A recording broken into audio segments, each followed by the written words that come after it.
Ticket എടുത്തിട്ട് സീറ്റിലിരിക്കുക. ആ ticket എടുക്കുന്ന ആണുങ്ങളൊക്കെ ഇല്ലേ, വവ്വാലുകളെ പോലെ തൂങ്ങിക്കിടക്കുക. അതിപ്പോ പ്രായമായവർ വരെ തൂങ്ങിക്കിടക്കുക. 60 വയസ്സിന് മേളിലുള്ള ഒരു അച്ചായം വരെ സീറ്റില്ലാഞ്ഞിട്ട് കൊടയും പിടിച്ച് മുണ്ടും ഒരു കയ്യിൽ പിടിച്ച് ഒരു കയ്യിൽ തൂങ്ങി വവ്വാലിനെ പോലെ കിടക്കുക. അവർ ടിക്കറ്റ് കൊടുക്കുന്നുണ്ട്.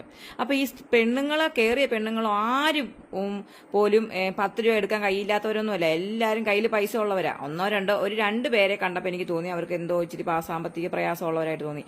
ബാക്കിയുള്ള സ്ത്രീകളെല്ലാവരും 800 രൂപയ്ക്ക് മേളിലുള്ള ചെരുപ്പ്, അതിനനുസരിച്ചുള്ള ബാഗ്, ആക്സസറീസ് എല്ലാം നല്ല വിലയുള്ളത്. ഒരു 2-3 ചേച്ചിമാരെ നോക്കിയിട്ട് ഒരു 8 ലക്ഷം രൂപയ്ക്ക് അടുത്ത് സ്വർണം വരെ ദേഹത്ത് കിടപ്പുണ്ട്. ഇവർക്കൊക്കെ എന്തിനാണ് ഇങ്ങനെ ഫ്രീ കൊടുക്കുന്നത്? സർക്കാർ ഒരു പൊട്ട ബുദ്ധിക്ക് ഓരോന്ന് പറഞ്ഞെന്ന് പറഞ്ഞാൽ അതേ കിടന്ന ഞാലുവാണ് ഇവിടുത്തെ ജനങ്ങൾ. ശരിക്കും പറയണ്ടല്ലേ, സാമ്പത്തിക സംവരണങ്ങൾ നോക്കിയിട്ട് വേണം ആനുകൂല്യങ്ങൾ കൊടുക്കാൻ. കഴിഞ്ഞ LDF സർക്കാരിന്റെ കാലത്ത് പിങ്ക് കാർഡുള്ള, അതായത് റോസ് കളറിലെ റേഷൻ കാർഡുള്ള സ്ത്രീകൾക്ക് ഒരു 1000 രൂപ വെച്ച് കൊടുത്തായിരുന്നു. അവരത് ഇലക്ഷന് 3 മാസം മുമ്പ് കൊടുത്ത് കുറെ ആൾക്കാർക്കൊക്കെ കിട്ടി. എന്ന് പറയുന്നത് പോലെ തന്നെ ഈ പിങ്ക് കാർഡുള്ള സ്ത്രീകൾക്ക് മാത്രം സൗജന്യം കൊടുക്കുക.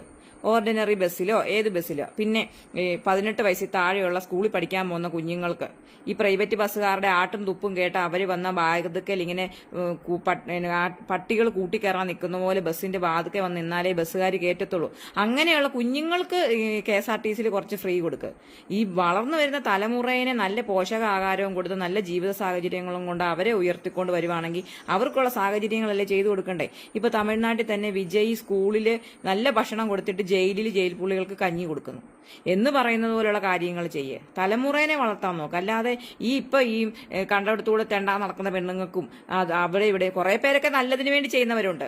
ജോലിക്ക് പോകുന്നവരെ അവർക്ക് ഡെയിലി ടിക്കറ്റും കാര്യങ്ങളും ഒക്കെ എടുക്കാൻ ബുദ്ധിമുട്ടുള്ളവർ കൊടുക്കുക. അല്ല ചുമ്മാ ആഡംബരം കാണിക്കാനും കോട്ടയം വരെ ചുമ്മാ ഒന്ന് കറങ്ങാൻ പോകാനും അല്ലെ കോട്ടയത്ത് പോയി തുണി എടുക്കാനും തൊടുപുഴ മഹാറാണി പോകാൻ തുണി എടുക്കാനും കുറച്ച് സമയം കളയണമെന്ന് മാത്രമേ ഉള്ളൂ. ഒരു 72 രൂപ 80 രൂപ ടിക്കറ്റിന് വേണ്ടി കുറെ ടൈം വേസ്റ്റ് ആക്കാനൊക്കെ ആയിട്ട് കുറെ സ്ത്രീകൾ ഇതിനു വേണ്ടി ഇറങ്ങി നടക്കുന്നുണ്ട്. അത് ഏത് വിധത്തിലുള്ളവരാണെന്നൊന്നും എനിക്കറിഞ്ഞുകൂടാ. ഇനി എതിർ പാർട്ടിക്കാരോ അങ്ങനെ ഇതിനെ തകർക്കാൻ നടക്കുന്നവരോ അങ്ങനെ ആയിക്കോട്ടെ, ഇവർക്കൊക്കെ ഫ്രീ കൊടുത്ത് എന്തിനാണ് ഇങ്ങനെ നമുക്ക് ഈ സാമ്പത്തിക നഷ്ടം വരുത്തി തീർക്കുന്നത്? കുട്ടികളെ KSRTCയിൽ അതാത് സ്ഥലത്ത് ഓർഡിനറി ഇപ്പൊ സെന്റ് ആണീസിലും സെന്റ് ജോസഫിലും ഒക്കെ പഠിക്കുന്ന പിള്ളേരുണ്ട്. അവരൊക്കെ എന്തേലും വെയിറ്റ് ചെയ്ത് യാത്ര ചെയ്ത കോരുത്തോട് കൂട്ടിക്കൽ അങ്ങനെയുള്ള സ്ഥലങ്ങളൊക്കെ അവരെയൊക്കെ KSRTCയിൽ ഫ്രീ ആയിട്ട് കൊണ്ടുപോകും. അതൊക്കെ ഒരു അന്തസ്സുള്ള കാര്യമാണ്.